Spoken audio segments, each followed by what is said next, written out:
서동리는 시간이 더디게 흐르는 마을이었습니다.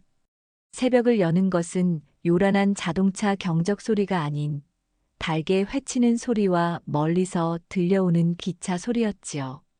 마을을 관통하는 2차선 도로 위로는 가끔 뽀얀 먼지를 일으키며 트럭이 지나갈 뿐 대부분의 시간에는 한가로움만이 감돌았습니다. 젊은이들은 모두 돈과 꿈을 좇아 삭막한 도시로 떠났고 이제 마을을 지키는 것은 주름 깊은 노인들과 그들이 가꾸는 작은 텃밭들이 전부였습니다. 박영감, 본명은 박치수였지만 마을에서 그의 본명을 부르는 사람은 없었습니다. 모두가 그를 박영감 혹은 건너마을 박씨라고 불렀어요. 그의 하루는 동이 트기도 전인 이른 새벽에 시작되었습니다. 삐걱거리는 대문을 열고 나가 텃밭의 고추와 오이가 밤새 안녕했는지 확인하는 것이 첫 번째 일과였지요.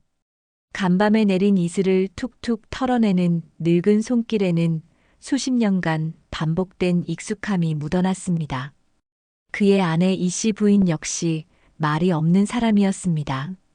남편이 텃밭을 둘러볼 시간이면 그녀는 아궁이에 불을 지펴 밥을 짓고 구수한 된장찌개를 끓였습니다.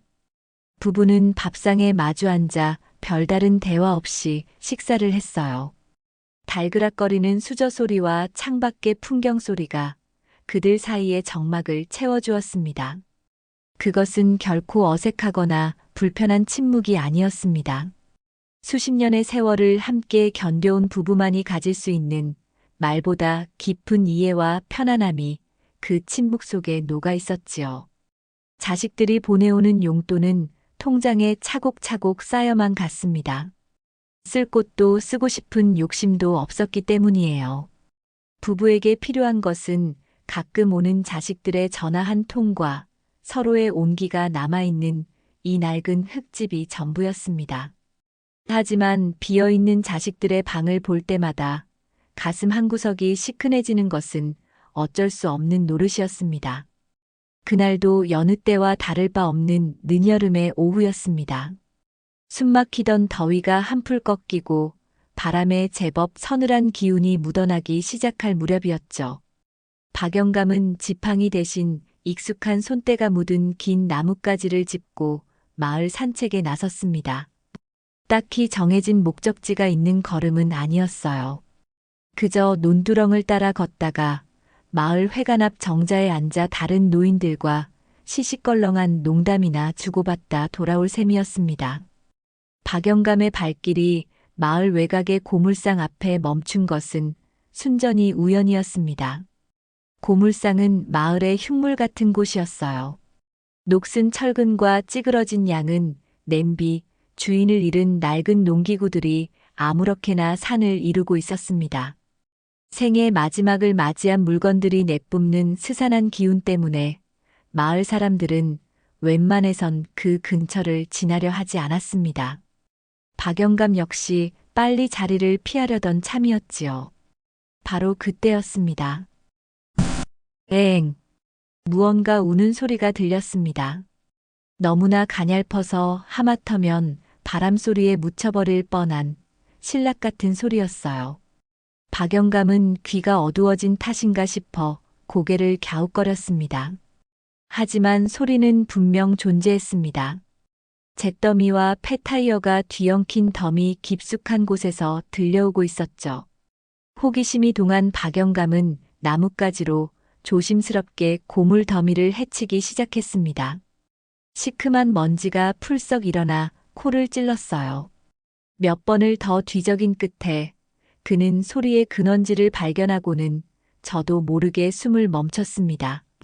그곳에는 작은 고양이 한 마리가 쓰러져 있었습니다.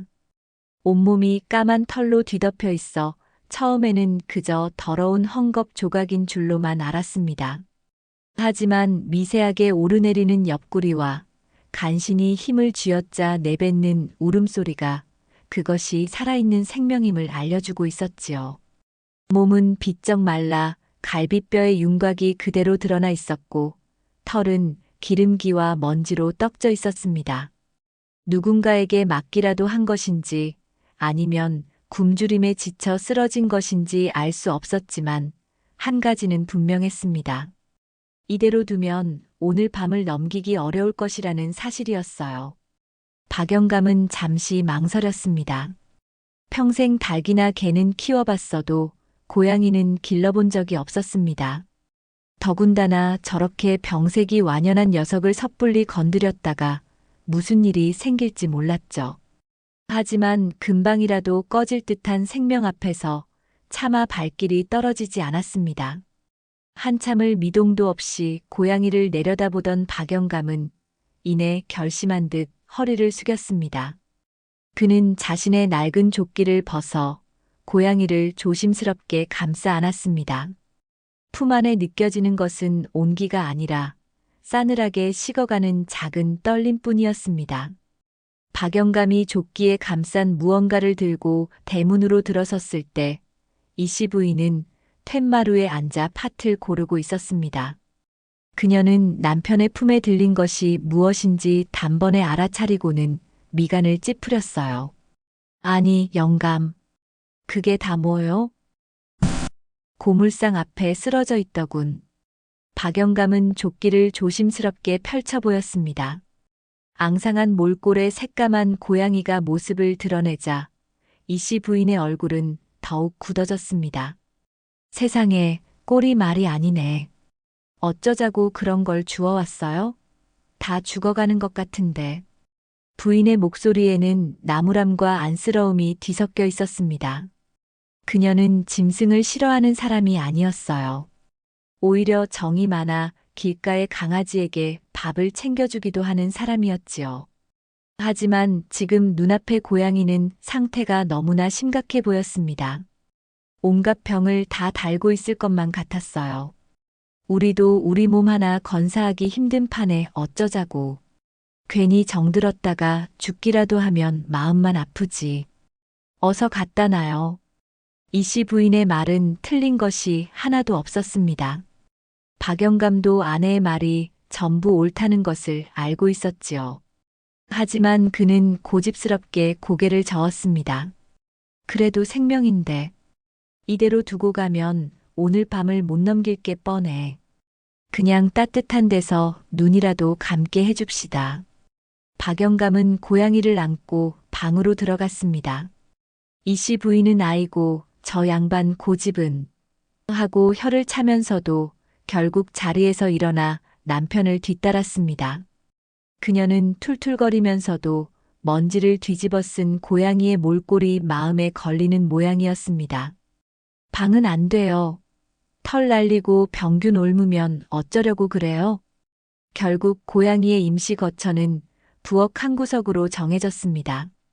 박영감은 낡은 소쿠리에 짚을 깔아 잠자리를 만들었고 이씨 부인은 못 이기는 척하며 미지근한 물을 떠왔습니다. 그녀는 행주를 적셔 고양이의 얼굴과 몸에 엉겨붙은 오물들을 조심스럽게 닦아내기 시작했어요. 처음에는 경계하며 몸을 움츠리던 고양이도 따뜻한 물수건의 감촉이 싫지는 않았는지 이내 잠잠해졌습니다. 물을 좀 먹여봐야 할 텐데. 박영감이 말했지만 고양이는 물그릇에 코를 박을 힘조차 없어 보였습니다. 이씨 부인은 서랍을 뒤져 작은 약병을 찾아냈습니다. 거기에 물을 담아 고양이의 입가에 한 방울씩 조심스럽게 떨어뜨려 주었죠. 고양이는 뻣뻣하게 굳어있던 혀를 간신히 움직여 물을 조금씩, 아주 조금씩 삼키기 시작했습니다. 그날 밤 노부부는 잠을 설쳤습니다. 자다가도 몇 번씩 일어나 부엌으로 향했습니다. 소쿠리 안에 작은 생명체가 아직 숨을 쉬고 있는지 확인하기 위해서였어요. 고양이는 밤새 얕은 신음과 함께 가쁜 숨을 몰아쉬었습니다. 그 작은 숨소리가 적막한 시골집의 밤을 가득 채웠습니다. 노부부는 아무 말 없이 그저 고양이가 무사히 아침을 맞이하기만을 간절히 바랄 뿐이었습니다. 다음 날 아침 노부부는 조마조마한 마음으로 부엌에 들어섰습니다. 그리고 그들은 놀라운 광경을 목격하게 되지요. 밤새 죽은 듯이 누워만 있던 고양이가 어느새 고개를 조금 들어 자신들을 바라보고 있는 것이었습니다. 여전히 기운은 없었지만 어제의 그 퀭한 눈동자에 희미하게나마 생기가 돌아와 있었어요. 어머나, 살아있네, 살아있어. 이씨 부인이 자신도 모르게 탄성을 내뱉었습니다. 박영감도 말없이 고개를 끄덕이며 안도의 한숨을 내쉬었죠. 그날부터 노부부의 정성스러운 간호가 시작되었습니다. 이씨 부인은 쌀뜨물에 멸치를 우려내 영양식을 만들어 먹였고, 박영감은 따스한 볕이 드는 시간에 고양이를 마당에 데리고 나가 일광욕을 시켜주었습니다. 그렇게 며칠이 지나자 고양이는 놀라운 속도로 건강을 되찾기 시작했습니다. 앙상했던 몸에 살이 오르기 시작했고, 먼지와 기름때로 뭉쳐있던 털은 윤기를 되찾아 본래의 새까만 빛을 뽐냈어요. 내 발끝만은 새하얀 눈밭을 밟은 듯 하에서 마치 까만 비단신에 하얀 버선을 신은 듯한 모습이었습니다.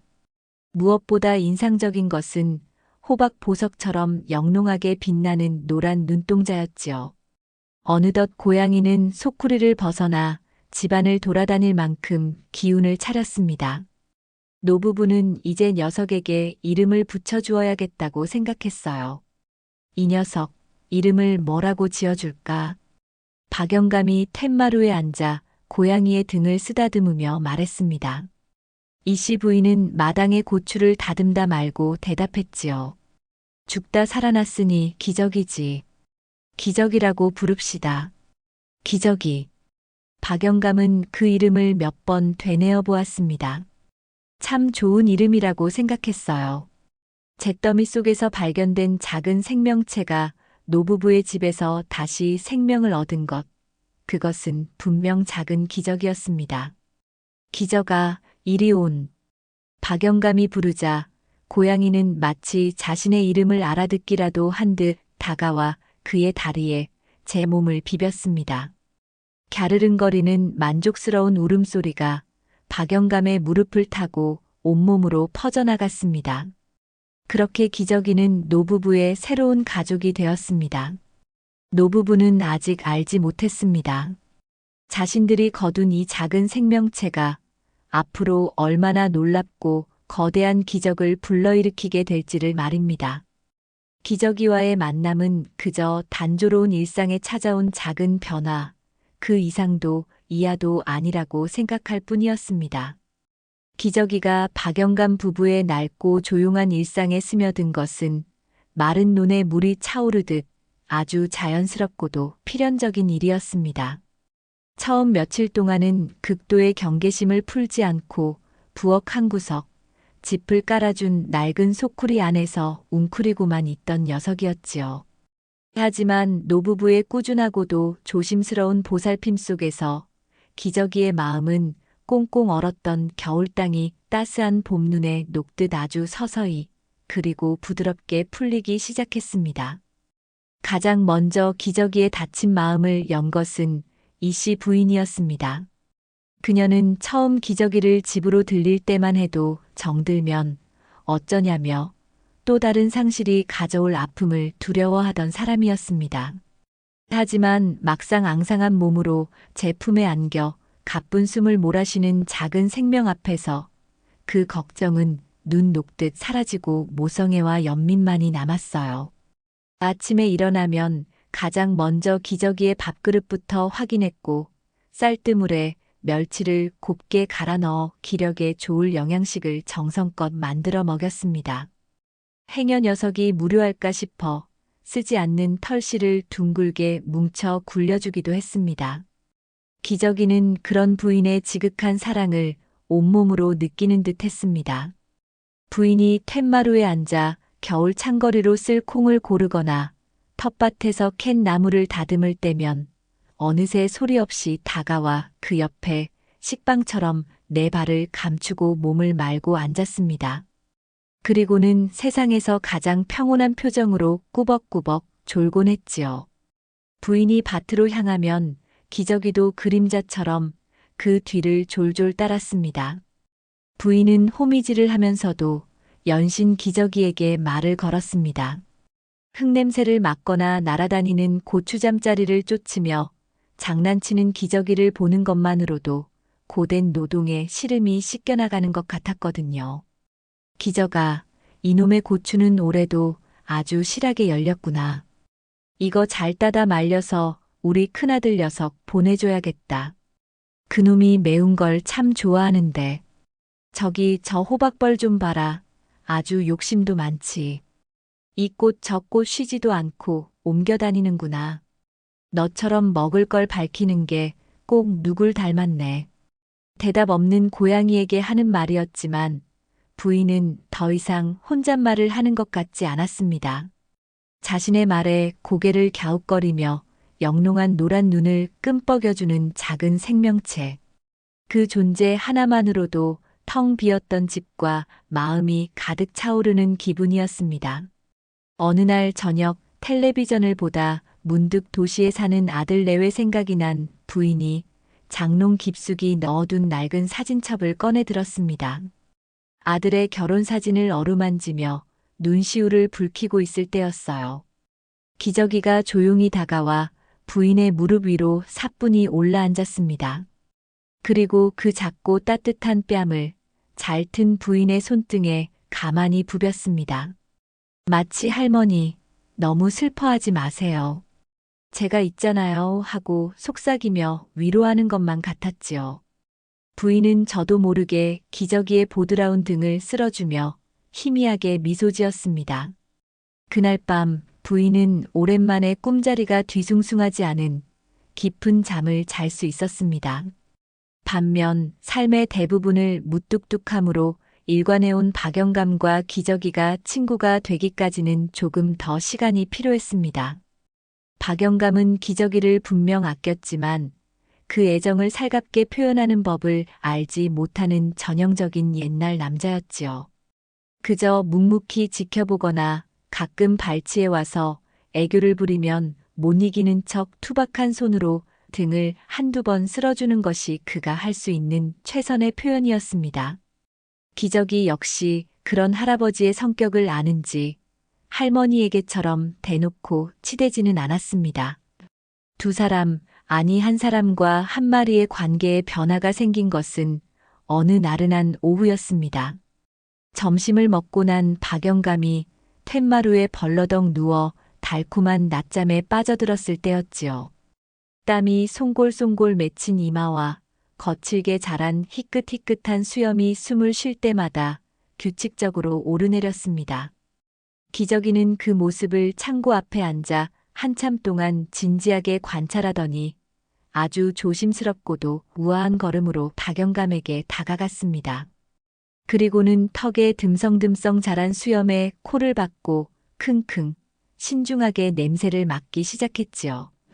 이내 기저귀는 작고 까슬까슬한 혀를 내밀어 박영감의 수염을 핥기 시작했습니다. 그루밍, 즉 몸단장을 해주는 고양이들의 애정 표현이었어요. 마치 어미 고양이가 아기 고양이를 하차주는 듯 아주 정성스럽고도 진지한 몸짓이었습니다. 간지럽고도 생경한 감촉에 잠이 깬 박영감은 눈을 번쩍 떴습니다. 자신의 턱 밑에서 무언가 말캉하고 거친 것이 부지런히 움직이는 것에 소스라치게 놀랐지만 이내 그 범인이 기적이라는 것을 알고는 화를 낼 수도 그렇다고 밀어낼 수도 없었습니다. 허허, 이놈 좀 보게. 내 수염이 그리도 맛이 좋더냐? 아니면 지저분해서 청소라도 해주는 것이냐? 박영감은 자신도 모르게 껄껄 소리내어 웃음을 터뜨렸습니다. 난생 처음 겪어보는 간지러움과 당혹스러움, 그리고 알 수 없는 기특함이 뒤섞인 아주 오랜만에 터져나온 진심 어린 웃음이었습니다.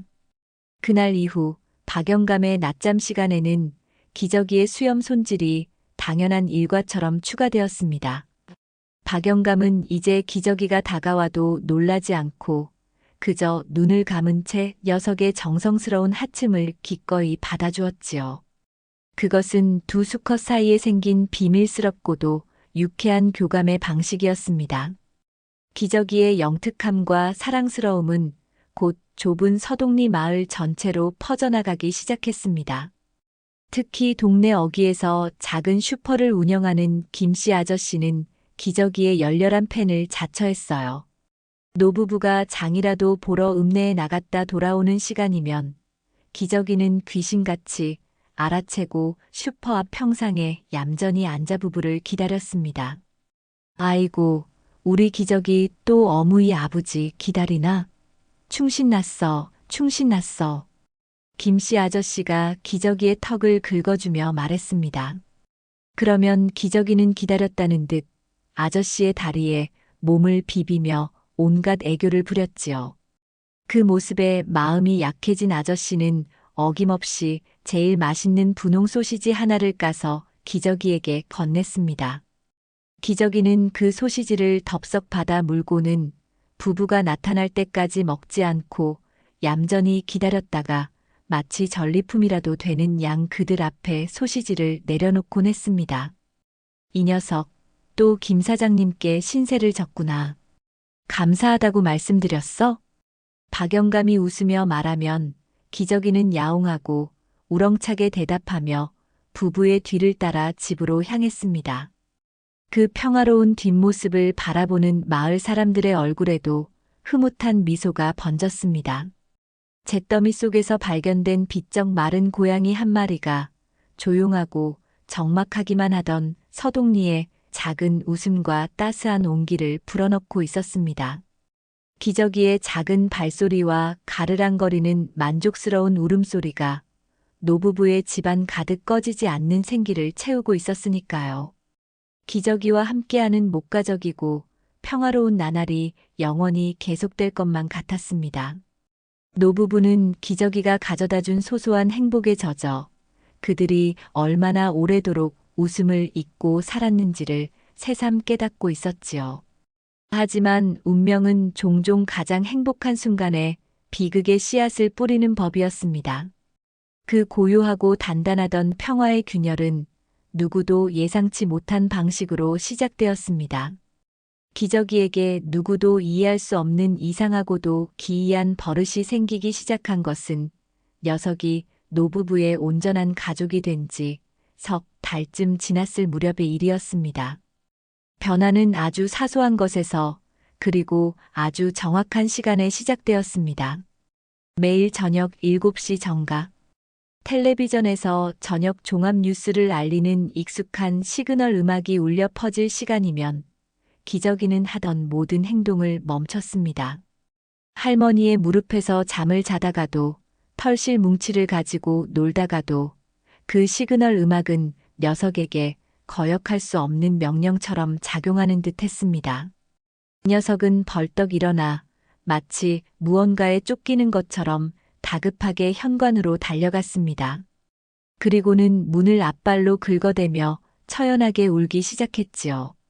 에옹, 에옹. 처음 며칠간 노부부는 그저 녀석의 변덕이려니 생각했습니다. 오냐오냐 곱게 키웠더니 아주 버릇만 나빠졌네. 해다 지고 어딜 나가려고 저리 성화람. 이씨 부인이 핀잔을 주면서도 녀석의 애처로운 울음에 못 이겨 현관문을 열어주었습니다. 그런데 기저귀의 행동은 평소의 산책과는 무언가 근본적으로 달랐습니다. 평소 같으면 마당에 흙냄새를 맡거나 담벼락 위로 사뿐히 올라가 식빵을 굽는 자세로 마을을 구경했을 텐데 그날따라 녀석은 문이 열리자마자 쏜살같이 밖으로 달려나갔습니다. 어머, 저 녀석이 왜 저러나? 밥도 안 먹고. 부부가 의아한 눈으로 바라보는 가운데 기저귀는 단 한 번의 망설임도 없이 마을을 가로지르는 거대한 다리 서동대교 쪽으로 달려갔습니다. 그리고는 다리가 한눈에 올려다 보이는 강둑 위에 자리를 잡고 앉았습니다. 거기까지는 그저 경치 좋은 곳을 좋아하는 고양이의 변덕으로 치부할 수도 있었어요. 문제는 그 다음부터 벌어진 기이한 행동이었습니다. 기저귀는 마치 제단 앞에 선 사제처럼 거대한 다리의 교각을 향해 울기 시작했습니다. 그것은 배고플 때나 응석을 부릴 때 내는 귀여운 야옹 소리가 아니었어요. 마치 세상의 모든 슬픔을 제 한 몸에 짊어진 것처럼, 혹은 눈앞에 닥친 거대한 공포에 질린 것처럼 아주 애처롭고 처절한 울음소리였습니다. 에엥, 에엥 하고 길게 꼬리를 무는 울음소리는 고요한 강변의 저녁 공기를 날카롭게 갈랐고 듣는 사람의 마음까지 서늘하게 얼어붙게 만들었습니다. 기저가, 이놈, 어서 이리 오지 못해. 박영감이 소리쳐 불렀지만 기저귀는 마치 다른 세상에 가 있는 것처럼 아무런 반응도 보이지 않았습니다. 오직 잿빛 콘크리트 교각만을 바라보며 목이 쉴 때까지 울부짖을 뿐이었습니다. 결국 보다 못한 노부부가 직접 강둑으로 내려가 녀석을 품에 안아 집으로 데려와야만 했지요. 품에 안긴 기저귀는 마치 모든 힘을 소진한 듯 축 늘어져 있었습니다. 그날 밤 노부부는 기저귀의 이상 행동에 대해 이야기를 나누었지만 그저 낮에 무서운 걸 봤나 보다 혹은 영역 다툼이라도 하는 건가 하는 막연한 추측 외에는 뾰족한 답을 찾을 수 없었습니다. 하지만 다음 날에도 그리고 그 다음 날에도 기저귀의 기행은 한치의 오차도 없이 계속되었습니다. 매일 저녁 7시 뉴스가 시작되면 다리로 달려가 울부짖는 것. 이제는 단순한 버릇이 아니라 무언가에 홀린 듯한 집요하고도 무서운 의식처럼 보일 정도였습니다. 기저귀의 섬뜩한 울음소리가 매일 저녁 마을에 울려 퍼지자 평화롭던 서동리에도 미묘한 파문이 일기 시작했습니다. 이웃들은 하나둘씩 수군거리기 시작했고 그 중심에는 마을에서 작은 건설 자재상을 운영하는 마사장이 있었습니다. 마사장은 원래부터 아나무인 격인 성격으로 자신의 이익을 위해서라면 남에게 피해주는 것을 대수롭지 않게 여기는 사람이었습니다. 특히 평생을 조용하고 정직하게 살아온 박영감 부부를 내심 세상 물정 모르는 답답한 늙은이들이라며 무시하고 있었지요. 그는 자신의 가게 앞에서 동네 사람들과 막걸리를 마시다 말고 어김없이 강둑 쪽에서 들려오는 고양이 울음소리에 마시던 막걸리 사발을 탁 소리나게 내려놓으며 인상을 팍 썼습니다. 아, 저놈의 고양이 소리. 사람 아주 돌아버리게 만드네. 저거 완전 곡소리 아니야, 곡소리. 그는 일부러 온 동네에 들으라는 듯 고래고래 소리를 질렀습니다. 마침 읍내 병원에서 약을 타서 돌아오던 박영감이 그 말을 정통으로 듣고 걸음을 멈췄습니다. 그의 얼굴이 천천히 굳어갔습니다. 마사장, 지금 나 들으라고 하는 소린가? 어이구, 박영감 오셨소? 그럼 누구 들으라고 하는 소리겠소? 노인장, 그 고양이 어떻게 좀 해보쇼. 밤마다 저렇게 귀신 씨나락 까먹는 소리를 내대니 온 동네 사람들 잠이나 제대로 자겠냐고. 애들 교육에도 안 좋아. 노망난 영감탱이가 재수 없는 고양이까지 들여서 아주 동네 분위기 다 망쳐놓고 있잖아. 마사장의 입에서 나온 말은 조롱과 멸시를 넘어선 명백한 악이었습니다. 주변에 있던 동네 사람들도 마사장의 위세에 눌려 아이고, 마사장 그만하게 하고 말리면서도 한편으로는 시끄럽긴 하지 하는 표정으로 눈치만 보고 있었지요. 박영감은 분노로 온몸이 부들부들 떨렸지만 입이 거친 마사장과 길바닥에서 싸워봐야 좋을 것이 없다는 것을 너무나 잘 알았습니다. 그는 그저 피가 나도록 주먹을 꽉 쥔 채 아무 대꾸도 하지 않고 무거운 발걸음을 집으로 옮겼습니다. 그날 밤 박영감은 잠을 이룰 수 없었습니다. 마사장의 모욕적인 말 때문만은 아니었어요. 창밖, 다리를 향해 여전히 울부짖고 있는 기저귀의 처절한 울음소리가 마치 자신에게 무언가 필사적으로 알리려는 구조 신호처럼 느껴져 마음이 납덩이처럼 무거웠기 때문입니다. 창밖의 거대한 서동대교는 그저 묵묵히 어둠 속에 서 있을 뿐이었습니다. 하지만 그날따라 그 거대한 침묵이 박영감에게는 불길한 경고처럼 느껴졌습니다. 기저귀의 기행이 한 주, 두 주를 넘어가자 박영감 부부를 향한 마을의 시선은 눈에 띄게 차가워졌습니다. 그리고 그 차가운 여론의 중심에는 언제나 마사장이 있었지요. 그는 이제 박영감을 대놓고 조롱하는 것을 넘어 부부가 마을에서 고립되도록 적극적으로 나섰습니다.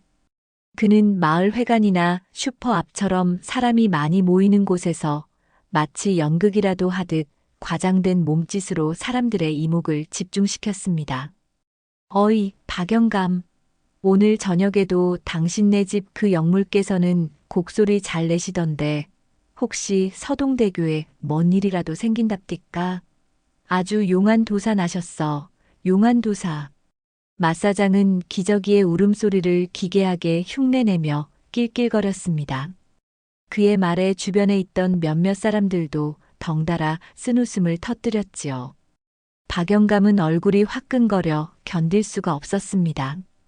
이씨 부인은 상황이 더욱 심각했습니다. 읍내 시장에 장을 보러 갔다가 몇몇 동네 아주머니들이 자신을 피하며 수군거리는 것을 똑똑히 들었습니다. 글쎄, 그 집 고양이가 매일 밤 다리를 보고 운다지 뭐야. 그거 아주 안 좋은 징조라던데. 귀신이 붙었나 봐. 마사장 말 들어보니 박영감네 들어오고 나서부터 마을에 안 좋은 일이 꼬이는 것 같다잖아. 재수 없는 고양이야, 정말. 그 말을 들은 이씨 부인은 장바구니를 든 채 그 자리에 얼어붙고 말았습니다. 심장이 쿵 내려앉는 것 같았어요. 그녀는 그날 장도 제대로 보지 못하고 도망치듯 집으로 돌아와 문을 걸어 잠갔습니다. 그리고는 남편을 붙들고 하소연했습니다. 영감, 우리 기저귀 그냥 집 안에만 가둬두면 안 될까요? 마사장 저 인간이 온 동네에 이상한 소문을 퍼뜨려서 이제는 사람들이 저를 보고도 피해요. 이러다 정말 이 동네에서 쫓겨나겠어요. 무서워서 살 수가 없어요. 부인의 목소리에는 깊은 시름과 공포가 담겨 있었습니다. 박영감 역시 마음이 편치 않았습니다. 하지만 매일 저녁 7시만 되면 이 세상의 모든 절망을 담은 듯한 목소리로 울며 미친 듯이 문을 긁어대는 기저귀를 보고 있노라면 차마 억지로 가둬둘 수가 없었습니다. 그 작은 몸짓에는 분명 인간의 얄팍한 상식으로는 헤아릴 수 없는 절박한 이유가 담겨 있는 것만 같았기 때문이에요. 갈등과 불안이 위태로운 임계점을 향해 치닫고 있던 어느 날 결국 사건이 터지고야 말았습니다.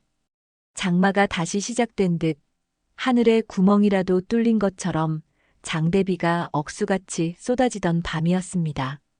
천둥이 대지를 뒤흔들고 번개가 어두운 밤하늘을 수시로 갈랐습니다. 노부부는 오늘만큼은 절대로 기저귀를 밖에 내보내지 않으리라 굳게 마음먹고 현관문과 창문을 단단히 걸어 잠갔습니다. 저녁 7시 어김없이 뉴스를 알리는 시그널 음악이 울리자 기저귀는 반사적으로 현관으로 달려갔습니다. 하지만 굳게 닫힌 문은 열리지 않았습니다. 그러자 녀석은 그야말로 이성을 잃은 듯 광적으로 날뛰기 시작했어요. 평소에는 얌전하기 그지없던 녀석이 날카로운 발톱으로 새로 바른 벽지를 갈기갈기 찍고 선반 위로 뛰어올라 녹그릇을 떨어뜨려 굉음을 냈습니다. 그 모습은 마치 보이지 않는 무언가로부터 필사적으로 도망치려는 감옥에 갇힌 맹수와도 같았지요. 기저가 왜 이래? 정신 좀 차려, 이놈. 박영감이 소리치며 녀석을 붙잡으려 했지만 기저귀는 날렵하게 몸을 피해 미친 듯이 집안을 뛰어다녔습니다. 그러다 부엌에 작은 환기창이 살짝 열려 있는 것을 발견하고는 망설임 없이 그 좁은 틈으로 번개처럼 몸을 날려 집 밖으로 빠져나갔습니다. 아이고, 저 녀석. 노부부는 차마 그 뒤를 따라 나설 엄두도 내지 못하고 흙탕물이 튀는 창밖만 멍하니 바라보았습니다. 빗소리와 천둥소리 사이로 평소보다 훨씬 더 크고 훨씬 더 절박하게 들려오는 기저귀의 울음소리가 희미하게 섞여 들려왔습니다. 번개가 번쩍일 때마다 흙탕물을 온통 뒤집어 쓴 채 비바람을 정면으로 맞으며 서동대교를 향해 울부짖는 기저귀의 작은 실루엣이 보였다 사라지곤 했습니다. 그것은 단순한 동물의 울음이 아니었어요. 임박한 재앙을 어떻게든 막아보려 하지만 아무도 자신의 말을 믿어주지 않아 안타까워하는 어느 영물의 비통한 절규처럼 들렸습니다. 다음 날 비는 그쳤지만 마을의 공기는 납덩이처럼 무겁게 가라앉아 있었습니다. 밤새 비에 젖고 흙투성이가 되어 새벽녘에야 돌아온 기저귀는 온몸에 열이 펄펄 끓고 있었습니다. 녀석은 구석에 웅크려 미동도 하지 않았고 이씨 부인이 떠다준 물도 마시지 않았어요. 그 가련한 모습을 내려다보는 이씨 부인의 눈에서 끝내 참았던 눈물이 왈칵 쏟아졌습니다. 여보, 나 이제 정말 무서워요. 저러다 기저귀도 죽고 우리도 동네에서 못 살게 될까봐 정말 무서워서 견딜 수가 없어요. 박영감은 아내의 떨리는 어깨를 말없이 감싸 안았습니다. 그의 마음도 천 갈래 만 갈래로 찢어지는 듯 했습니다. 맞사장의 핍박도 이웃들의 차가운 외면도 어떻게든 견뎌낼 수 있었습니다. 하지만 자신의 목이 터져라, 제 몸이 부서져라, 울부짖는 저 작은 생명의 고통과 절박한 만큼은 더 이상 외면할 수가 없었습니다. 이제 선택해야만 했습니다. 인간들의 조롱을 견디며 침묵할 것인가 아니면 미물이라 무시당하는 저 작은 생명의 경고에 마지막으로 귀를 기울여 볼 것인가. 그는 결심했습니다. 설령 이 모든 것이 늙은이의 망령든 치기라고 손가락질 받는다 해도 온 마을의 웃음거리가 된다 해도 그는 확인해야만 했습니다. 저녁 식사를 마친 박영감은 말없이 일어나 외투를 챙겨 입었습니다. 어디 가시려고요? 불안한 눈빛으로 아내가 물었습니다. 박영감은 아내의 손을 한번 힘주어 꼭 잡아주고는 그 어느 때보다 단호하고 낮은 목소리로 말했습니다. 다리에 좀 다녀와야겠소. 아니, 이 캄캄한 밤에 거길 왜 또. 저 녀석의 눈을 봤소. 어젯밤 비를 맞으며 울던 그 눈을. 그건 보통 일이 아니야. 내 평생 저런 눈빛은 처음 봤어. 만약 정말로 무슨 일이 있다면 두고두고 후회할 것 같아서 안 되겠소. 내 눈으로 직접 확인해 봐야겠소. 박영감은 창고에서 먼지 쌓인 낡은 손전등을 꺼내 들었습니다. 문 밖으로 나서자 마침 울기 위해 강둑으로 향하던 기저귀와 눈이 마주쳤습니다. 그런데 이상하게도 기저귀는 오늘따라 울지 않았습니다. 그저 박영감의 바짓가랑이에 제 몸을 한번 슥 비비고는 그의 앞을 서서 걷기 시작했습니다. 마치 어서 가자고 자신이 안내하겠다고 말하는 것만 같았습니다. 박영감은 마른 침을 한번 꿀꺽 삼키고 칠흑 같은 어둠에 잠긴 서동대교를 향해 무겁고도 결연한 발걸음을 옮겼습니다. 밤의 강가는 낮의 평화로운 모습과는 전혀 다른 얼굴을 하고 있었습니다. 축축하고 무거운 흙냄새와 비릿한 물비린내가 끈적하게 섞여 코끝을 찔렀고 어둠 속에서 들려오는 다리 및 강물 소리는 마치 거대한 짐승이 낮게 으르렁거리는 것처럼 위협적으로 들려왔어요. 박영감은 40년은 좋기 넘은 낡은 손전등의 희미한 불빛에 의지해 며칠간 내린 비로 질퍽해진 강둑을 따라 조심스럽게 다리 밑으로 향했습니다. 기저귀는 그의 몇 걸음 앞에서 연신 뒤를 돌아보며 박영감이 잘 따라오고 있는지 확인했습니다. 그 노란 눈동자는 어둠 속에서도 형형하게 빛나고 있었습니다. 다리 밑은 마치 거대한 괴물의 뱃속처럼 어둡고 축축하고 거대했습니다. 도시의 불빛이 닿지 않는 완벽한 어둠 속에서 일정하게 늘어선 거대한 콘크리트 기둥들이 육중한 다리를 힘겹게 떠받치고 있었지요. 박영감은 손전등 불빛으로 교각 기둥을 하나씩 꼼꼼하게 비춰가며 살폈습니다. 하지만 그의 눈에 보이는 것은 젊은이들이 남긴 유치한 낙서들과 세월의 때가 묻은 두꺼운 콘크리트 벽뿐 별다른 이상한 점은 보이지 않았습니다. 내가 정말 괜한 짓을 하는 건가? 이 나이에 망령이라도 든 게지. 늙은이가 고양이 말에 홀려서 이 야밤에 무슨 청승이란 말인가. 박영감은 멋쩍은 마음에 헛기침을 하며 이만 돌아가려 했습니다. 자신의 어리석음을 자책하며 몸을 돌리는 바로 그때였습니다. 그의 곁에 바싹 붙어있던 기저귀가 갑자기 온몸의 털을 곤두세우더니 크르릉 하는 낮은 경고음과 함께 야옹 하고 짧고 날카롭게 울었습니다.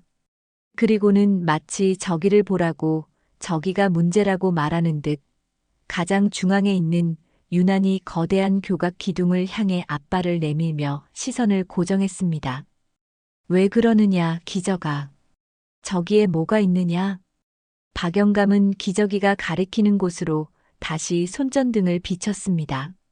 처음에는 다른 기둥들과 별 차이가 없어 보였어요.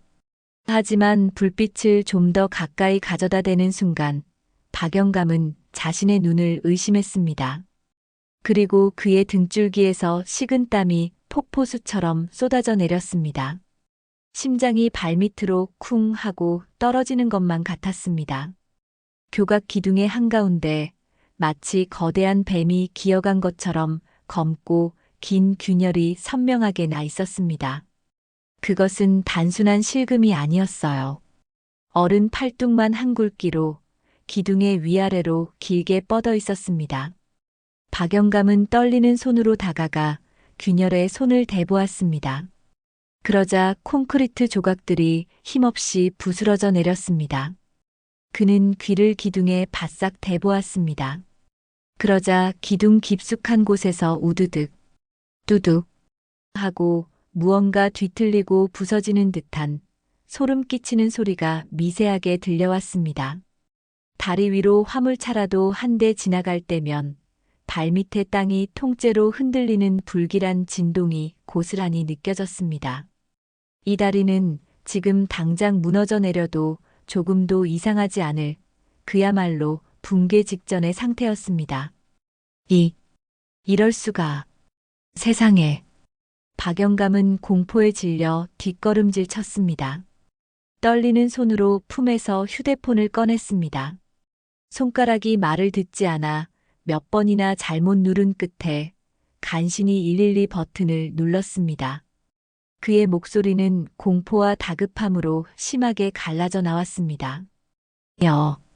여보세요. 서동리, 서동대교요.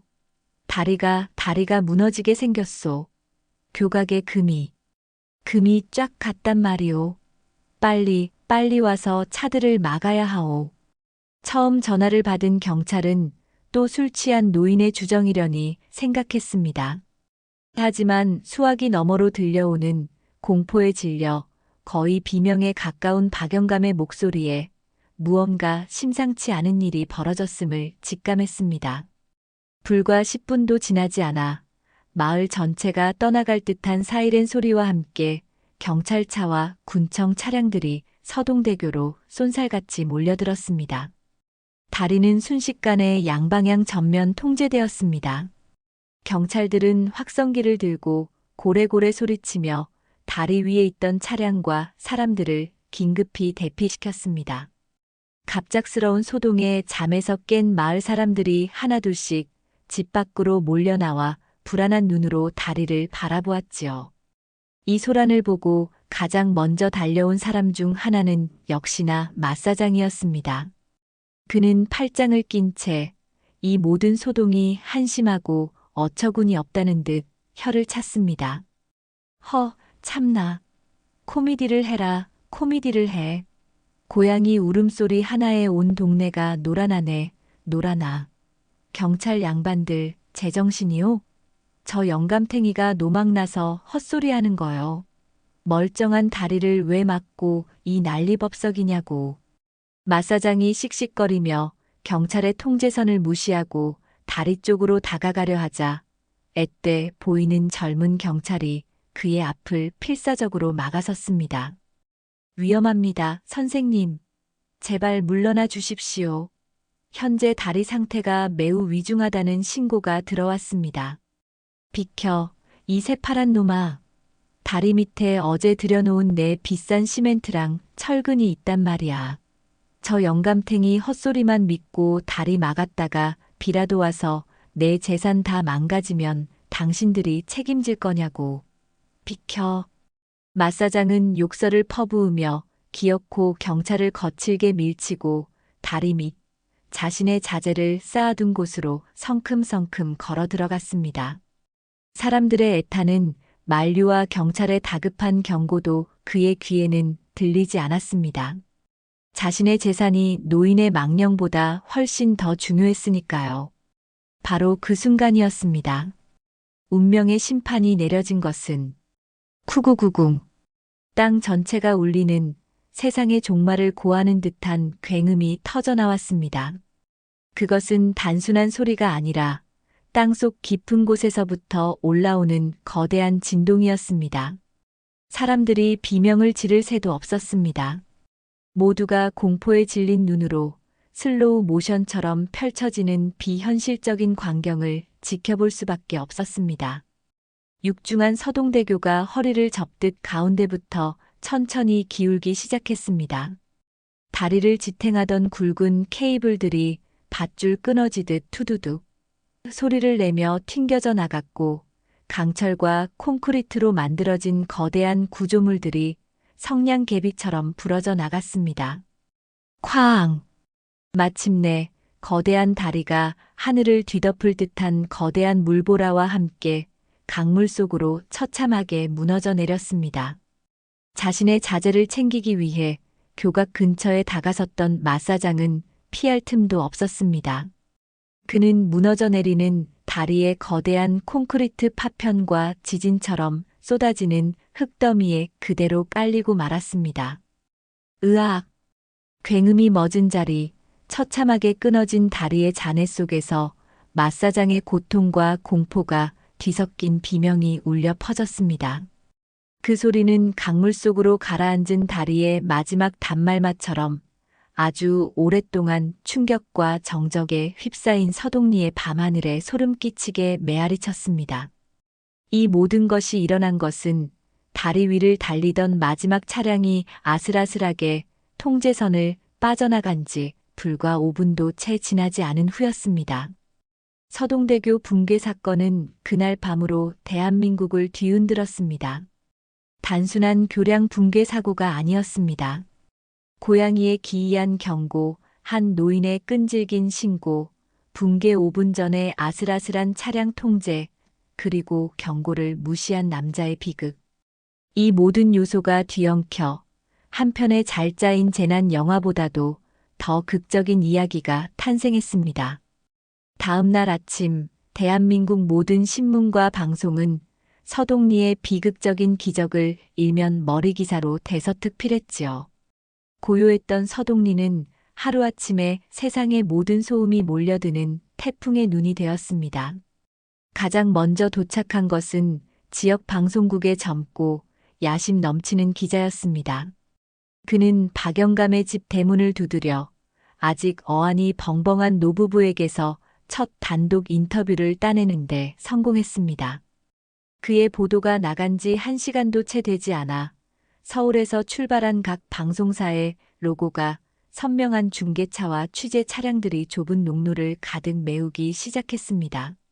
하늘에는 헬리콥터가 굉음을 내며 선회했고 땅에서는 수십 개의 카메라와 마이크가 박영감 부부의 낡은 흙집을 향해 진을 쳤습니다. 박치수 어르신, 고양이가 처음 울기 시작했을 때 심정이 어떠셨나요? 이순자 할머님, 기저귀가 다리를 향해 울 때 정말 재앙을 예고한다고 믿으셨습니까? 기저귀는 지금 어디 있나요? 영웅 고양이의 모습을 카메라에 담게 해주십시오. 노부부는 평생 겪어본 적 없는 소란과 관심 앞에 속수무책이었습니다.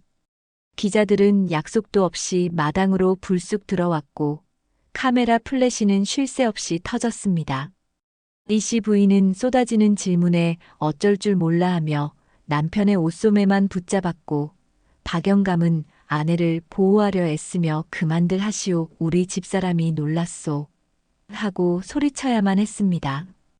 이 모든 혼돈의 주인공인 기저귀는 생전 처음 보는 수많은 낯선 이들과 눈을 멀게 하는 불빛에 극도의 공포를 느꼈습니다. 녀석은 한 기자의 카메라를 향해 하고 날카롭게 하악질을 한 뒤 재빨리 안방의 낡은 장롱 가장 깊숙한 곳으로 몸을 숨겨버렸습니다. 영웅이 되었지만 정작 영웅은 세상의 환호가 끔찍하게 무서웠던 것이지요. 마을 사람들의 반응은 엇갈렸습니다. 어떤 이들은 우리 마을에서 이런 대단한 일이 생겼다며 취재진에게 막걸리를 대접하며 자랑스럽게 인터뷰에 응했습니다. 반면 어떤 이들은 조용히 살던 동네에 이게 무슨 난리냐며 몰려든 차량 때문에 길이 막히는 것에 노골적으로 불평을 쏟아냈습니다. 평화롭던 작은 공동체는 갑작스러운 유명세 앞에 조금씩 흔들리기 시작했습니다. 한편 이 모든 소동의 또 다른 축인 마사장은 읍내 종합병원 특실에 누워 있었습니다. 왼쪽 다리는 시멘트와 철근에 깔려 복합골절을 당해 큼지막한 깁스를 하고 천장에 매달려 있었고 온몸은 타박상으로 성한 곳이 없었지요. 그의 병실에도 기자가 찾아왔습니다. 마사장은 자신이 경고를 무시한 어리석은 사람으로 낙인 찍힌 것에 분노하며 이 모든 책임을 박영감 부부에게 돌렸습니다. 억울합니다. 내가 뭘 잘못했소? 그 영감탱이가 고양이 하나 때문에 온 동네를 시끄럽게 하고 경찰까지 부르지 않았으면 내가 왜 다리 밑에 갔겠냐고. 그 소동 때문에 내 자제에 무슨 일이라도 생겼나 싶어 확인하러 간 죄밖에 없어요. 그는 고통과 분노로 일그러진 얼굴로 열변을 토했습니다. 박영감 그 노인네 원래부터 이상한 사람이었어. 몇 년 전에 내가 반 옆에 땅 좀 팔라고 했을 때도 성인 군자처럼 고고한 척하더니 이번에 고양이를 이용해서 돈이라도 한몫 단단히 챙길 셈이었겠지. 그 영물인지 뭔지 하는 고양이 때문에 내가 다치고 내 재산이 물에 잠겼으니 저 영감탱이가 다 책임져야 해. 기자는 동정적인 표정으로 그의 말을 모두 녹화했습니다. 하지만 카메라가 꺼지자마자 그는 복도에서 기다리던 카메라맨에게 피식 웃으며 말했습니다. 대박인데? 영웅 고양이와 경고를 무시한 뻔뻔한 악당. 그림 제대로 나온다. 시청률 터지겠어. 마사장의 자기 변명은 그의 어리석음을 덮어주기는커녕 오히려 영웅 고양이 서사에 더없이 완벽한 어리석은 악당 캐릭터를 부여하며 전국적인 조롱거리로 만들어버리는 기폭제가 될 뿐이었습니다. 서동리의 기적 이야기가 전국을 강타하고 며칠이 지나자 필연적인 그림자가 빛을 따라 드리워지기 시작했습니다. 모든 국민이 박수와 찬사를 보내는 것은 아니었습니다. 세상에는 언제나 의심하고 비트는 사람들이 존재하기 마련이었으니까요. 그림자의 첫 번째 형태는 시사 고발 프로그램을 만드는 PD 최영석의 모습으로 나타났습니다. 그는 감동 스토리의 이면을 파헤친다는 명목으로 자극적인 이슈를 조차 명성을 얻은 인물이었습니다. 그에게 서동리의 이야기는 너무나 완벽해서 오히려 의심스러운 아주 좋은 먹잇감이었지요. PD 최는 작가와 카메라팀을 이끌고 서동리로 들어왔습니다. 그는 박영감 부부에게는 접근하지 않았어요. 대신 마을의 불만 분자들을 찾아다니며 교묘하게 그들의 말을 편집했습니다. 그 고양이 때문에 밤마다 시끄러워 죽는 줄 알았지. 박영감이 원래 좀 고집불통이고 이상한 구석이 있긴 해. PD 최는 이런 사소한 불만들을 모아 마치 마을 전체가 박영감 부부에게 등을 돌린 것처럼 포장했습니다. 그리고 활용점정으로 병원에 입원 중인 마사장을 찾아갔습니다. 그는 마사장의 분노와 억울함을 10분 활용했습니다. 사장님, 그러니까 박영감이 사장님의 경고를 무시하고 일부러 소란을 키웠다는 말씀이시군요. 그럼 그 양반 보통 내기가 아니라니까. 아마 교각에 금 간 거 미리 알고 있었을지도 몰라. 그래놓고 고양이 핑계를 대서 영웅 행세하고 보상금 타내려는 수작이지. PD 최는 마사장의 일방적인 주장을 사실인 양받아 적으며 카메라를 향해 의미심장한 표정을 지었습니다. 기적의 이면, 한 노인의 계획된 사기극은 아니었나? 라는 자극적인 예고편이 전파를 타자 여론은 조금씩 술렁이기 시작했습니다. 그림자의 두 번째 형태는 훨씬 더 노골적이고 추악했습니다. 영웅 고양이의 보호자인 노부부에게 각계각층에서 후원금이 답지하기 시작했습니다. 특히 한 중견기업 회장이 노부부의 사연에 감동받았다며 거액의 격려금을 개인적으로 보내온 것이 뉴스를 타면서 문제가 커졌지요. 수십 년간 왕래 한 번 없던 먼 친척들이 귀신같이 냄새를 맡고 노부부의 집으로 몰려들기 시작했습니다. 가장 먼저 찾아온 것은 박영감의 오촌 조카뻘 되는 남자였습니다. 그는 비싼 과일 바구니를 사들고 와서는 기름진 얼굴에 가짜 눈물을 글썽이며 말했습니다. 아이고, 작은 할아버지, 작은 할머니. 그동안 얼마나 고생이 많으셨어요. 제가 진작 찾아뵀어야 했는데 먹고 사는 게 바빠서 죄송합니다. 그런데 어르신들, 이 많은 돈이며 기자들 상대하는 거 힘드시지 않으세요? 제가 젊은 사람이니까 앞으로 제가 다 관리해 드릴게요. 통장이며 도장이며 저한테 맡기시고 두 분은 이제 편히 쉬세요. 그의 속셈은 뻔했습니다.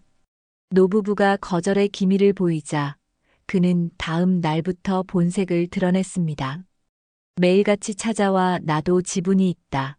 어른을 이렇게 무시해도 되는 거냐며 소란을 피웠고 급기야는 술에 취해 찾아와 그놈의 고양이 팔아서라도 내 돈 내놓으라며 행패를 부리기까지 했습니다. 이씨 부인은 충격에 혈압이 올라 자리에 몸져 눕고 말았습니다. 돈이 선의가 오히려 끔찍한 갈등과 상처를 낳고 있었습니다. 바로 그때 어둠을 몰아내는 한 줄기 빛이 찾아왔습니다. 어느 날 오후 노부부의 집 앞에 샛노란 유치원 버스 한 대가 멈춰 섰습니다. 버스에서 내린 운전기사 오 씨와 한 무리의 아이들이었지요. 아이들의 손에는 서툰 솜씨로 그린 고양이 기저귀, 그림이 한 장씩 들려 있었습니다. 운전기사 오 씨는 박영감의 손을 붙잡고 눈물을 뚝뚝 흘리며 말했습니다. 어르신, 정말 감사합니다. 정말 감사합니다. 그는 말을 잇지 못하고 흐느꼈습니다. 그의 이야기는 이러했습니다. 서동대교가 붕괴되기 바로 그날, 그는 인근 유치원생 20명을 태우고 현장학습을 다녀오던 길이었습니다. 아이들이 멀미를 하는 바람에 잠시 국도변에 차를 세웠다가 다시 출발했는데 그가 서동대교 입구에 다다랐을 때 경찰의 통제선과 마주쳤다고 했습니다. 그가 경찰과 실랑이를 벌이며 발이 묶여있던 바로 그 시각, 다리가 무너져 내린 것이었습니다.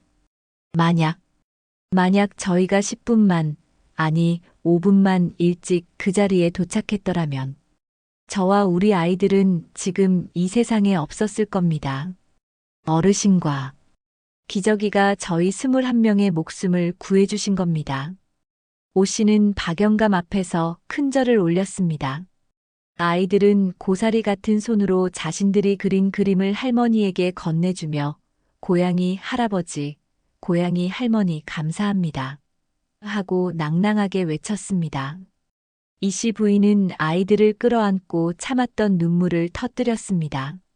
이 순수하고 진실된 감사 앞에서는 PD 최의 교묘한 의혹 제기도 친척의 추악한 욕심도 모두가 희미한 먼지처럼 힘을 잃고 흩어져 버렸습니다. 한 장의 그림이, 한마디의 진심이 세상의 모든 악의와 의심을 이겨낸 순간이었습니다. 서동대교 붕괴라는 거대한 사건의 광풍이 지나가고 세상의 관심도 조금씩 다른 곳으로 옮겨가기 시작했습니다. 박영감 부부의 집을 에워쌌던 취재진도 철수했고 시끄럽던 마을도 예전의 고요함을 되찾아갔지요. 노부부는 비로소 한숨을 돌릴 수 있었습니다. 기적이 역시 장롱 속에서 나와 다시 따스한 툇마루에 앉아 햇볕을 쬐기 시작했습니다. 사람들은 이제 기적이의 기적은 그 엄청난 사건 한 번으로 끝났다고 생각했습니다. 하지만 기적이의 신비한 능력은 이제부터가 시작이었습니다. 그것은 이제 세상을 향한 거대한 경고가 아닌 자신의 가족과 이웃을 향한 조용하고도 세심한 속삭임으로 나타났습니다. 첫 번째 기적은 아주 평범한 저녁에 찾아왔습니다. 이씨 부인은 저녁을 짓다 말고 요새 왜 이리 머리가 띵하고 속이 메쓱거리는지 모르겠네. 늙어서 그런가 봐 하고 혼잣말을 했습니다. 박영감 역시 대수롭지 않게 넘겼지요. 그런데 그 순간 부엌 한 구석에서 꾸벅꾸벅 졸고 있던 기저귀가 벌떡 일어나더니 낡은 가스레인지 밑으로 달려갔습니다. 그리고는 다리를 향해 울부짖을 때와는 전혀 다른 낮고 위협적인 크르르릉 마이너스 하는 소리를 내며 그 자리를 미친 듯이 파헤치기 시작했습니다. 기저가, 왜 그래? 거기에 쥐라도 들었니? 이씨 부인이 녀석을 말렸지만 기저귀는 오히려 더 필사적으로 으르렁거리며 가스레인지 밑을 가리켰습니다. 그 모습이 하도 이상해서 박영감이 손전등을 가져와 비춰보았습니다. 그리고 그는 아연실색하고 말았지요. 낡고 삭은 가스 호스의 연결 부위에서 눈에는 보이지 않는 가스가 씩씩 소리를 내며 새어나오고 있었습니다. 호스 주변에는 이미 하얀 서리가 끼어 있었어요. 부인이 느꼈던 어지럼증과 메스꺼림은 노화 때문이 아니라 미세하게 집안에 퍼지고 있던 가스 때문이었던 것입니다. 하마터면 작은 불씨 하나에 집 전체가 날아가거나 잠든 사이에 조용히 질식할 수도 있었던 아찔한 순간이었습니다. 두 번째 기적은 그로부터 일주일 뒤에 일어났습니다. 옆집에 사는 김할머니 댁에 도시에 사는 딸과 어린 외손자가 놀러왔습니다. 6살배기 손자는 잠시도 가만히 있지 못하는 개구쟁이였지요. 할머니와 엄마가 잠시 부엌에서 이야기를 나누는 사이 아이는 마당을 뛰쳐나가 호련히 사라져버렸습니다. 처음에는 금방 돌아오겠거니 했던 가족들은 30분이 지나도 아이가 돌아오지 않자 사색이 되었습니다. 준서야, 준서야. 온 동네가 발칵 뒤집혔습니다. 마을 사람들이 모두 나와 아이의 이름을 부르며 찾아다녔지만 아이의 행방은 묘연했습니다. 해는 뉘엿뉘엿 지기 시작했고 아이 엄마의 얼굴은 공포와 절망으로 하얗게 질려갔습니다. 바로 그때였습니다. 집 안에서 이 소동을 지켜보던 기저귀가 호련히 담벼락을 뛰어넘어 밖으로 나갔습니다. 그리고는 박영감의 앞에서 야옹하고 짧게 울더니 망설임 없이 뒷산 쪽으로 향했습니다. 기저가 어디 가느냐? 박영감은 무언가에 이끌린 듯 기저귀의 뒤를 따랐습니다. 기저귀는 평소에는 가지 않던 인적이 드물어 잡초가 무성한 길로 사람들을 이끌었습니다. 한참을 올라가자 지금은 거의 사용하지 않아 이끼가 잔뜩 낀 낡은 옛 우물이 나타났습니다. 기저귀는 우물가에 멈춰서서 안을 들여다보며 다급하게 울기 시작했습니다. 사람들이 달려와 우물 안을 들여다보았을 때 모두가 경악을 금치 못했습니다. 사라졌던 아이 준서가 발을 헛디뎌 우물 중간턱에 아슬아슬하게 걸쳐져 울고 있었던 것입니다. 조금만 더 움직였다면 깊고 차가운 우물 속으로 떨어질 뻔한 절체절명의 순간이었습니다. 다리 붕괴, 가스 누출, 그리고 실종 아동 발견. 기저귀의 신비한 능력은 이제 더 이상 단순한 우연이나 동물적 감각으로 치부할 수 없는 영역에 들어서고 있었습니다. 특히 아이를 찾아낸 것은 과학적으로 설명할 방법이 전혀 없었지요. 이 사건 이후 마을 사람들은 기저귀를 더 이상 평범한 고양이로 보지 않았습니다. 경애와 존경심을 담아 마을의 재앙을 막아주고 소중한 생명을 지켜주는 작은 수호신으로 여기기 시작했습니다. 마사장조차도 자신의 집 대문 앞에서 깁스를 한 채 이 광경을 지켜보며 복잡하고 알 수 없는 표정으로 입을 다물고 있었습니다. 서동리의 영웅 고양이 이야기는 이제 단순한 사회면 뉴스를 넘어 학술적인 관심의 대상이 되기에 이르렀습니다. 특히 동물의 비범한 능력에 대해 연구하던 저명한 동물행동학자 김진우 교수는 기저귀의 사례에 깊은 흥미를 느꼈지요. 그는 이 현상을 과학적으로 규명해 볼 가치가 있다며 자신의 연구팀과 함께 여러 장비를 챙겨 직접 서동리로 찾아왔습니다. 김 교수의 방문은 시끌벅적했던 언론의 취재와는 사뭇 다른 분위기였습니다. 그는 박영감 부부에게 정중하게 자신을 소개하고 연구의 목적을 차분하게 설명했습니다. 어르신, 저희는 기저귀의 능력을 파헤치거나 증명하려는 것이 아닙니다. 다만 기저귀가 어떻게 위험을 감지하는지 그 특별한 교감의 방식을 과학적으로 이해하고 기록하여 앞으로 인간과 동물이 더 깊이 소통하는 데 도움을 주고 싶을 뿐입니다. 김 교수의 진중하고도 존중심 있는 태도에 박영감 부부도 마음을 열고 그의 연구에 협조하기로 했습니다. 김 교수 팀은 노부부의 집에 소형 카메라와 고성능 마이크, 그리고 인간은 감지할 수 없는 미세한 진동이나 주파수를 측정하는 장비들을 설치했습니다. 그들의 가설은 이러했습니다. 고양이는 인간보다 훨씬 뛰어난 청각과 후각, 그리고 지진 전조와 같은 저주파 진동을 감지하는 능력이 있다. 기저귀는 아마도 붕괴 직전 다리의 미세한 진동이나 가스 누출의 미세한 냄새를 감지했을 것이다. 연구는 며칠에 걸쳐 진행되었습니다. 연구팀은 기저귀에게 여러 종류의 소리와 냄새, 진동을 노출시키며 반응을 살폈습니다.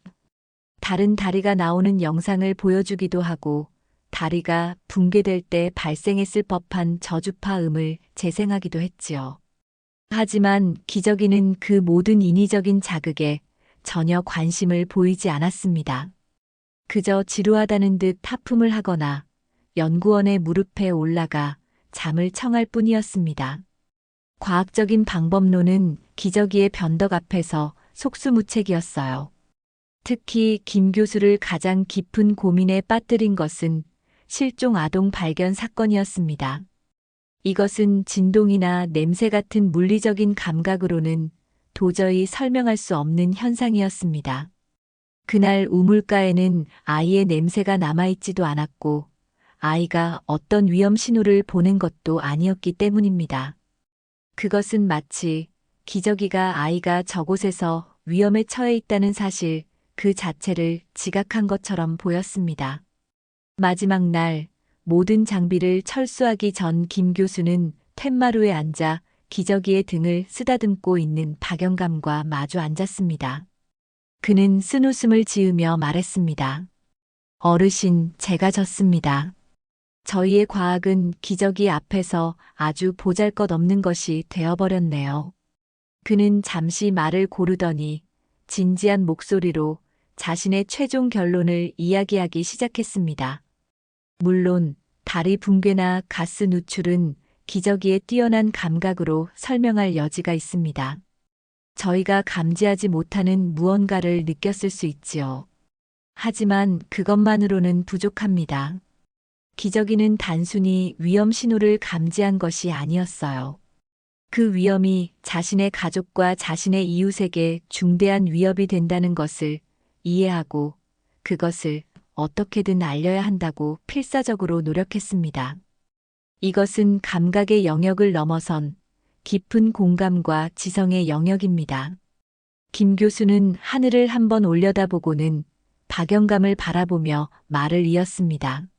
어르신, 위대한 예술가의 그림을 한번 생각해 보십시오. 저희 과학자들은 그 그림에 사용된 물감의 성분, 캔버스의 재질, 빛의 물리적인 반사각까지 모두 분석할 수 있습니다.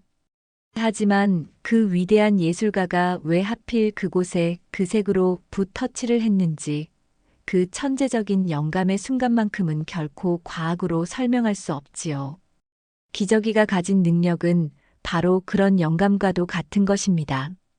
특히 자신의 가족과 이웃을 향한 깊은 사랑과 교감이 없었다면 결코 발현될 수 없었을 기적이지요. 김 교수는 박영감에게 깊이 고개를 숙였습니다. 오히려 제가 많이 배우고 갑니다. 그는 기저귀의 능력을 섣불리 단정하거나 평가절하하지 않았습니다. 대신 과학의 한계를 겸허히 인정하고 인간과 동물 사이에 설명할 수 없는 깊은 유대를 존중하는 길을 택했습니다. 그의 결론은 기저귀의 신비함을 훼손하지 않으면서도 노부부와 기저귀의 사랑과 교감에 깊고도 따뜻한 의미를 부여해 주었습니다. 서동대교가 붕괴되고 시간이 흘러 세상을 뒤흔들었던 거대한 기적의 파도는 점차 잦아들었습니다. 하지만 거대한 파도가 휩쓸고 간 해변에 깊은 흔적이 남듯 서동리 사람들의 마음에는 조용하고도 깊은 상처의 여울이 길게 남았습니다. 붕괴는 수많은 인명을 구한 기적이었지만 동시에 그 기적을 목격한 이들에게는 지울 수 없는 트라우마를 남긴 끔찍한 재앙이기도 했습니다. 가장 깊은 어둠 속에 갇힌 사람 중 한 명은 그날 밤 마사장의 경고를 무시하고 통제선을 지켰던 젊은 경찰관 김순경이었습니다. 그는 더 이상 잠을 편히 잘 수 없었습니다. 눈을 감으면 어김없이 악몽이 찾아왔습니다. 꿈속에서 그는 수없이 무너지는 다리를 보았고 존재하지도 않았던 사람들의 비명 소리를 들었습니다. 시뻘건 불길 속에서 마사장이 자신을 원망스럽게 쳐다보며 왜 나를 막지 못했나 하고 소리치는 꿈을 꾸다 비명을 지르며 깨어나는 날이 허다했지요. 그는 파출소의 선배에게 몸이 좋지 않다는 핑계를 대고 며칠 휴가를 냈습니다. 낮에는 애써 태어난 척했지만 혼자 있을 때면 만약 내가 조금만 더 빨리, 조금만 더 강하게 그를 막았더라면, 만약 마지막 차가 통과하지 못했더라면 하는 만약의 지옥에 갇혀 손을 벌벌 떨어야만 했습니다. 그는 며칠 만에 수척해졌습니다. 제복을 입고 순찰차에 앉아 있는 것 자체가 고통이었습니다. 사소한 소음에도 움찔했고 교차로에 설 때마다 심장이 내려앉는 것 같았어요. 그의 파트너인 베테랑 박 경사는 그런 김순경의 상태를 눈치채고 있었습니다. 어느 날 순찰을 마치고 박 경사는 아무 말 없이 김순경을 강변으로 데려갔습니다. 새로 놓인 임시 다리가 멀리 보이는 곳이었지요.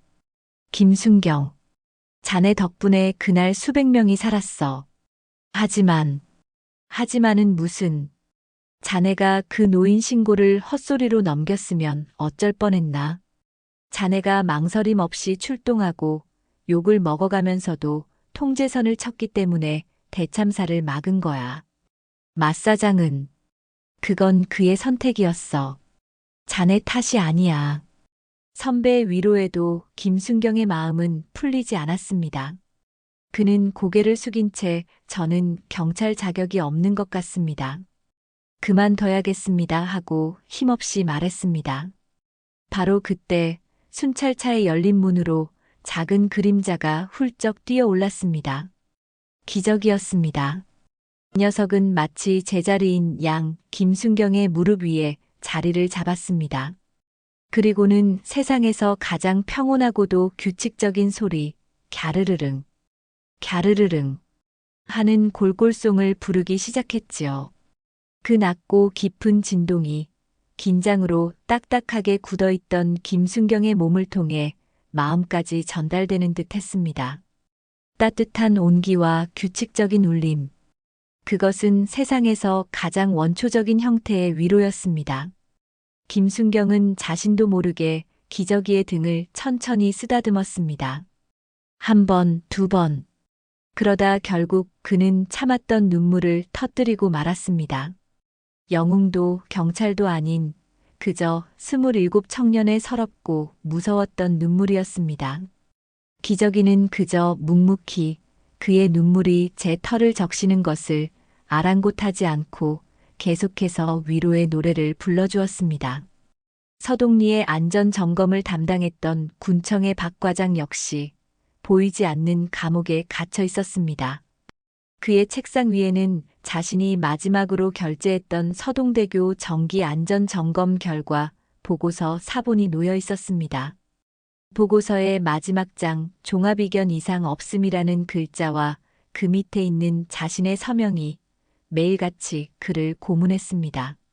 비록 그것이 예산과 인력 부족이라는 구조적인 문제 속에서 이뤄진 관행적인 점검이었다 해도 그는 내가 조금만 더 꼼꼼히 살폈더라면, 내가 한 번이라도 현장에 더 나가봤더라면 하는 자책감의 늪에서 헤어나오지 못했습니다. 그는 웃음을 잃었고 모든 의욕을 상실했습니다. 부하 직원들이 걱정스러운 눈으로 그를 바라보았고 군수는 그를 불러 박 과장, 자네 책임이 아니라는 거 다들 아네. 그러니 너무 상심 말고 기운 내게 하고 위로했지만 아무 소용이 없었습니다. 어느 날 그는 홀린 듯 차를 몰아 붕괴된 다리에 자네가 남아있는 현장으로 향했습니다. 처참하게 끊어진 다리의 단면을 보며 그는 끝없는 만약의 고통 속으로 빠져들었습니다. 그때였습니다. 풀숲에서 작은 바스락 소리가 나더니 기저귀가 나타났습니다. 녀석은 박 과장에게 다가와 그의 구두에 제 뺨을 부볐습니다. 그리고는 입에 물고 있던 작은 돌멩이를 그의 발 앞에 툭 내려놓았습니다. 박 과장은 의미를 알 수 없는 행동에 고개를 갸웃거렸습니다. 기저귀는 그가 돌멩이를 줍지 않자 이번에는 앞발로 돌멩이를 툭툭 쳐서 그의 구두에 갖다 대기를 반복했습니다. 마치 이거 당신께 드리는 선물이에요 하고 말하는 듯한 진지하고도 엉뚱한 몸짓이었습니다. 그 순간 박 과장은 자신도 모르게 피식하고 웃음을 터뜨리고 말았습니다. 몇 주 만에 처음으로 터져나온 웃음이었습니다. 거대한 죄책감과 절망 속에 갇혀있던 그에게 고양이가 건넨 작은 돌멩이라는 지극히 사소하고도 순수한 생명체의 행동이 아주 작은 균열을 만들어낸 것이지요. 그는 기저귀가 건넨 돌멩이를 조심스럽게 집어들었습니다. 고맙다, 이 녀석아. 그는 기저귀의 머리를 쓰다듬으며 아주 오랜만에 처음으로 하늘을 올려다볼 수 있었습니다. 이씨 부인의 트라우마는 일상 속에 조용히 스며들어 있었습니다. 그녀는 이제 달이라는 존재 자체를 두려워하게 되었습니다.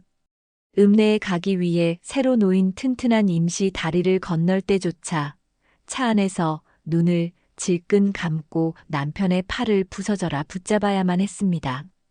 그러던 어느 날 텃밭에 물을 주러 가기 위해 작은 개울에 놓인 좁은 나무 판자를 건너려다 그 자리에 주저앉고 말았습니다.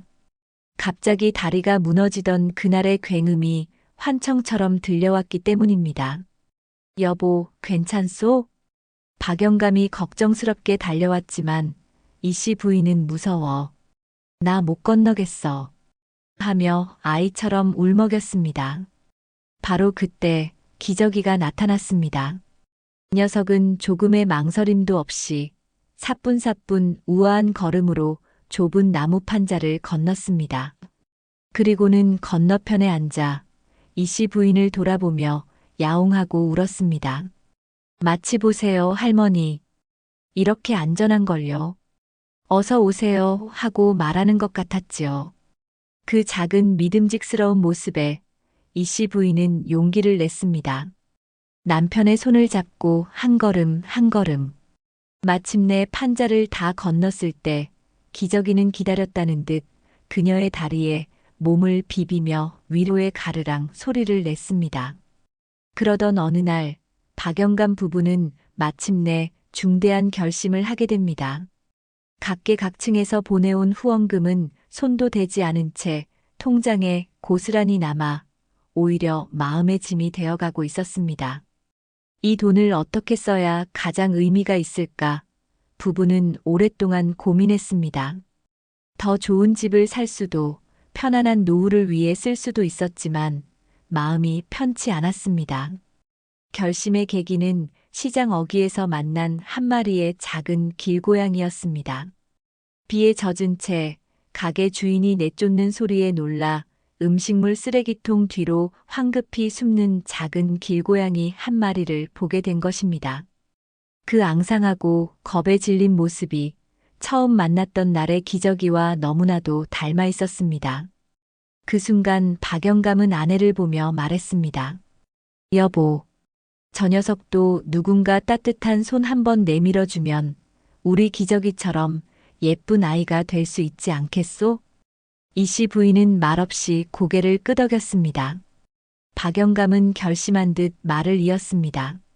어쩌면 세상에는 우리가 미처 발견하지 못한 기저귀들이 저렇게나 수없이 많을게요. 우리는 그저 운이 좋아 한 녀석을 만났을 뿐이지. 이 돈 우리를 위해 쓰지 맙시다. 우리 기저귀가 그랬던 것처럼 저렇게 오갈 데 없고 아픈 다른 생명들을 위해 씁시다. 그렇게 서동리 길 위에 생명쉼터라는 작은 유기동물 보호소 건립 계획이 세상에 알려졌습니다. 노부부가 자신들의 밭 한쪽을 내놓고 후원금 전액을 보호소 건립에 쓰겠다고 발표하자 놀라운 일이 벌어졌습니다. 기저귀에게 저마다의 방식으로 위로를 받았던 사람들이 너나 없이 팔을 걷어붙이고 나선 것입니다. 김순경은 비번인 날마다 찾아와 힘쓰는 일을 도맡았고 박 과장은 자신의 행정 경험을 살려보호소 건립에 필요한 모든 서류 작업을 도왔습니다. 유치원 버스 기사 오 씨는 아이들과 함께 매주 찾아와 잡초를 뽑고 청소를 했습니다. 가장 놀라운 일은 마사장의 변화였습니다. 그는 낮에는 절대 나타나지 않았습니다. 대신 모두가 잠든 늦은 밤 자신의 낡은 트럭을 몰고 와 보호소 부지에 몰래 시멘트와 벽돌, 목재 같은 자재들을 내려놓고 가곤 했습니다. 박영감은 잠결에 소리를 듣고 창밖으로 그 모습을 몇 번이나 보았지만 결코 아는 척하지 않았습니다. 그것이 상처 입은 자존심을 지키려는 한 남자의 서툰 속죄 방식임을 말없이 이해해주기로 한 것입니다.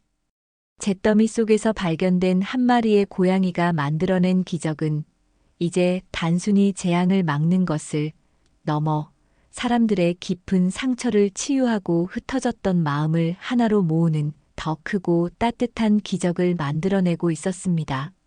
시간은 강물처럼 흘러 서동리에는 다시 평화로운 계절이 몇 번이나 돌아왔습니다. 마을 사람들의 십시일반과 도움의 손길 속에서 서동리 길 위의 생명쉼터는 마침내 예쁜 모습으로 문을 열었습니다. 아담한 본관 건물과 햇볕이 잘 드는 넓은 마당을 갖춘 작지만 따뜻한 공간이었지요. 쉼터에는 저마다의 사연을 가진 유기견과 유기묘들이 하나둘씩 새로운 가족이 되었습니다. 어느 봄날 박영감은 보호소 부지 한쪽의 작은 텃밭을 일구고 있었습니다.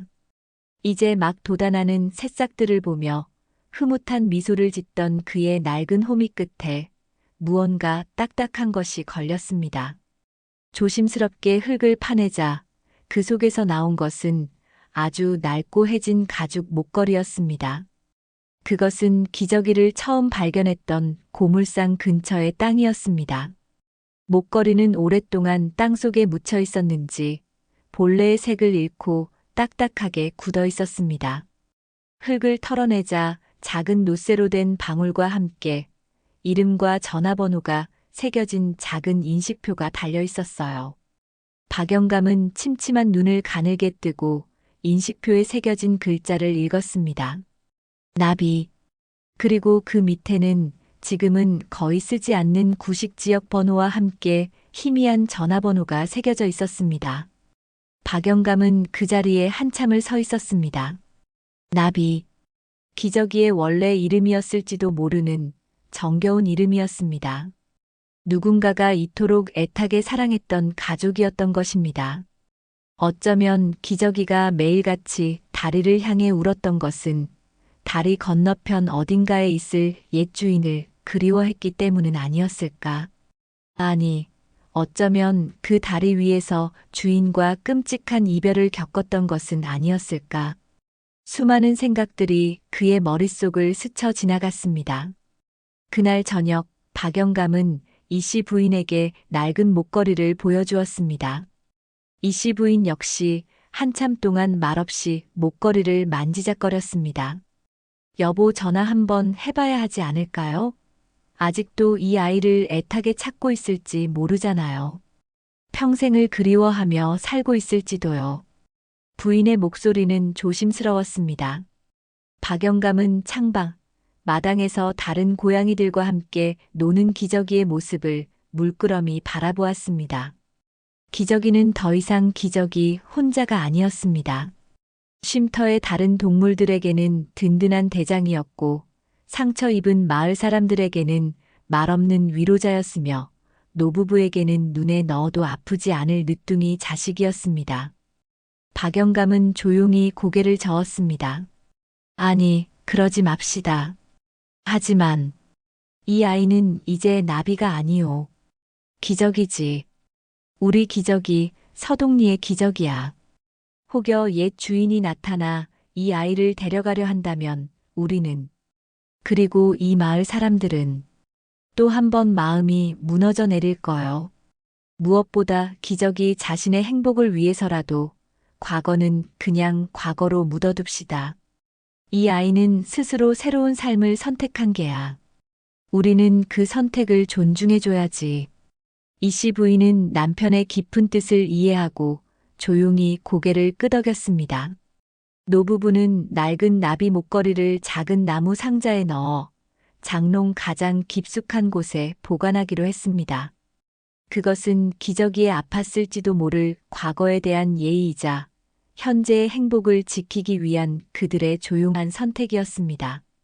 그로부터 또다시 1년이 지났습니다. 무너졌던 서동대교 자리에는 서동희망대교라는 이름의 튼튼하고 아름다운 새 다리가 놓였습니다. 다리 입구에는 작은 기념비가 세워졌는데 거기에는 이렇게 적혀 있었습니다. 작은 생명의 경고를 잊지 않으며 우리 모두의 희망을 기원합니다. 어느덧 노을이 붉게 물드는 저녁. 박영감과 이씨 부부는 기저귀와 함께 예전 그 강둑을 산책하고 있었습니다. 새 다리 위로는 자동차들이 희망의 불빛을 켜고 안전하게 달리고 있었고 강 건너편 쉼터에서는 따뜻한 저녁 불빛이 새어나왔습니다. 기저귀는 더 이상 다리를 향해 울부짖지 않았습니다. 그저 세상에서 가장 평온한 얼굴로 노부부의 다리에 제 몸을 기댈 뿐이었지요. 박영감이 기저귀의 등을 쓰다듬으며 나지막이 말했습니다. 기저가, 이제 다 괜찮다. 다 괜찮아. 기저귀는 대답 대신 갸르르릉 하고 만족스러운 소리를 냈습니다. 그 울음소리는 더 이상 슬프거나 절박하지 않았습니다. 그것은 사랑과 평화, 그리고 감사가 담긴 세상에서 가장 아름다운 노래였습니다. 한 마리 고양이가 가져다 준 기적은 그렇게 서동리 사람들의 마음속에 영원히 따뜻하고도 신비로운 이야기로 남게 되었습니다. 이야기는 한 생명을 가엾이 여긴 작은 친절에서 시작되었습니다. 그리고 그 친절은 세상을 바꿀 만큼 거대한 기적의 씨앗이 되어 사람들의 마음밭에 아로새겨졌습니다. 아마도 진짜 기적은 다리가 무너질 것을 예고한 고양이의 신비한 능력이 아니라 그 작은 생명의 절박한 외침에 귀를 기울여 주었던 한 노인의 따뜻한 마음 그 자체였을지도 모릅니다.